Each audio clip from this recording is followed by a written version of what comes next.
നമസ്കാരം, സ്വാഗതം. നമ്മുടെയൊക്കെ ഉള്ളിൽ ഒരു ഓപ്പറേറ്റിംഗ് സിസ്റ്റമുണ്ട്, നിങ്ങൾക്കറിയാമോ? ഇടയ്ക്ക് വെച്ച് റീബൂട്ട് ചെയ്യാനോ എളുപ്പത്തിൽ അപ്ഡേറ്റ് ചെയ്യാനോ പറ്റാത്ത ഒന്ന്, നമ്മുടെ വികാരങ്ങൾ. അപ്പോൾ അതെങ്ങനെയാണ് പ്രവർത്തിക്കുന്നതെന്നും അതിനെ ആഴത്തിൽ മനസ്സിലാക്കാൻ നമ്മുടെ സ്വന്തം കലാരൂപങ്ങൾ നമ്മളെ എങ്ങനെ സഹായിക്കുമെന്നും നമുക്കൊന്ന് നോക്കാം. ഒന്നാലോചിച്ച് നോക്കൂ, നമ്മുടെ കമ്പ്യൂട്ടറുകളോ ഫോണുകളോ പോലെയല്ല നമുക്ക് നമ്മുടെ ഈ വൈകാരിക ഓപ്പറേറ്റിംഗ് സിസ്റ്റം അങ്ങനെ അങ്ങ് സ്വിച്ച് ഓഫ് ചെയ്യാൻ പറ്റില്ല. അത് നമ്മൾ ആരാണെന്നതിന്റെ ഒരു പ്രധാന ഭാഗമാണ്. അപ്പോൾ പിന്നെ അതിനെ എപ്പോഴും അടക്കി വെക്കാൻ ശ്രമിക്കുന്നതിന് പകരം അതിനെ ഒന്ന് മനസ്സിലാക്കാൻ ശ്രമിച്ചാലോ?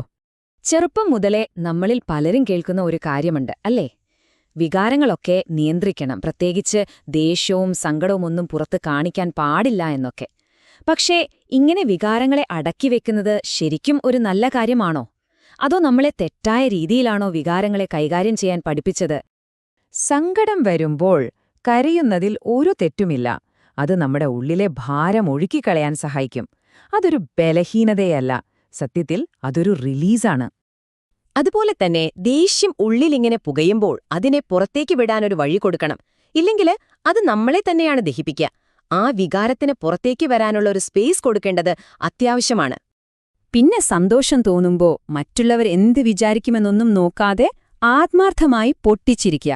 കാരണം ഓരോ വികാരത്തിനും അതിൻ്റേതായ ഒരു സ്ഥാനവും പ്രാധാന്യവുമുണ്ട്. അപ്പോ ഇതാണ് ഏറ്റവും പ്രധാനപ്പെട്ട ചോദ്യം. ആരാണ് ഈ നിയമമുണ്ടാക്കിയത്? വികാരങ്ങളെ അടിച്ചമർത്തുന്നതാണ് ശരിയായ ബാലൻസ് എന്നും അത് പ്രകടിപ്പിക്കുന്നത് തെറ്റാണെന്നും ആരാണ് നമ്മളെ പഠിപ്പിച്ചത്? ഒരുപക്ഷേ ഈ ധാരണയെ നമ്മൾ ചോദ്യം ചെയ്യേണ്ട സമയം അതിക്രമിച്ചിരിക്കുന്നു. വികാരങ്ങളെ അടിച്ചമർത്തുന്നതിന് പകരം അവയെ മനസ്സിലാക്കാനും അംഗീകരിക്കാനും നമ്മളെ സഹായിക്കുന്ന ഒരു പുരാതന ഭാരതീയ സങ്കല്പമുണ്ട്, നമ്മുടെ കലകളിലും കഥകളിലും വേരൂന്നിയൊന്ന്. നമുക്ക് നവരസങ്ങളുടെ ആ ലോകത്തേക്ക് ഒന്ന് കടന്നു ചെല്ലാം. ഇന്നത്തെ സൈക്കോളജി സാധാരണയായി 6 അടിസ്ഥാന വികാരങ്ങളെക്കുറിച്ചാണ് സംസാരിക്കുന്നത്: സന്തോഷം, ദുഃഖം, ഭയം, ദേഷ്യം, അത്ഭുതം, വെറുപ്പ്. പക്ഷേ ഒന്ന് ചിന്തിച്ചു നോക്കൂ, നൂറ്റാണ്ടുകൾക്കു മുൻപ് ഭരതമുനി തന്റെ നാട്യശാസ്ത്രം എന്ന ഗ്രന്ഥത്തിൽ 9 വൈകാരിക ഭാവങ്ങളെക്കുറിച്ച് വിശദീകരിച്ചിരുന്നു. നാടകം, നൃത്തം തുടങ്ങിയ കലാരൂപങ്ങളുടെ അടിസ്ഥാന ഗ്രന്ഥമാണിത്. ഇതിൽ മനുഷ്യന്റെ വികാരങ്ങളെക്കുറിച്ച് അവിശ്വസനീയമായ ഉൾക്കാഴ്ചകളുണ്ട്.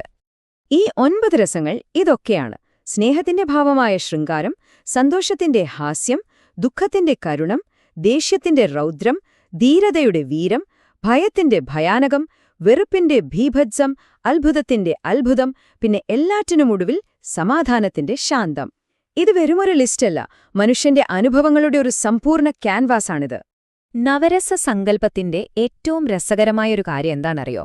വികാരങ്ങൾ ഒറ്റയ്ക്ക് നിൽക്കുന്ന ഒന്നല്ല എന്നത് നമ്മളെ പഠിപ്പിക്കുന്നു. അവ പലപ്പോഴും പരസ്പരം കൂടിച്ചേരും, പുതിയ അനുഭവങ്ങളുണ്ടാക്കും, അവയുടെ തീവ്രതയിൽ മാറ്റം വരും. ഉദാഹരണത്തിന്, സന്തോഷത്തിന്റെ കൂടെ കുറച്ച് വിശ്വാസം കൂടെ ചേരുമ്പോഴാണ് അത് സ്നേഹമായി മാറുന്നത്. ഭയവും അമ്പലപ്പും ചേരുമ്പോൾ നമുക്ക് അത്ഭുതം കലർന്നൊരു വിസ്മയം തോന്നും. അതുപോലെ നമുക്കൊക്കെ ഇടയ്ക്ക് തോന്നുന്ന നൊസ്റ്റാൾജിയില്ലേ, അത് ശരിക്കും സന്തോഷവും സങ്കടവും ഒരുമിച്ച് ചേരുമ്പോഴാണ്. ഇത് കാണിക്കുന്നത് നമ്മുടെ വൈകാരിക ലോകം എത്ര സങ്കീർണമാണെന്നാണ്. വികാരങ്ങൾ ഇങ്ങനെ കൂടിക്കലരുന്നതുപോലെ തന്നെ ഒരൊറ്റ വികാരത്തിന്റെ ശക്തി കൂടുമ്പോഴും അതിന്റെ രൂപം മാറും. ഒരു ചെറിയ അലോസരം ശ്രദ്ധിച്ചില്ലെങ്കിൽ അത് പതിയെ പതിയെ വളർന്ന് ഒടുവിൽ അടക്കാനാവാത്ത ക്രോധമായി പൊട്ടിത്തെറിച്ചേക്കാം.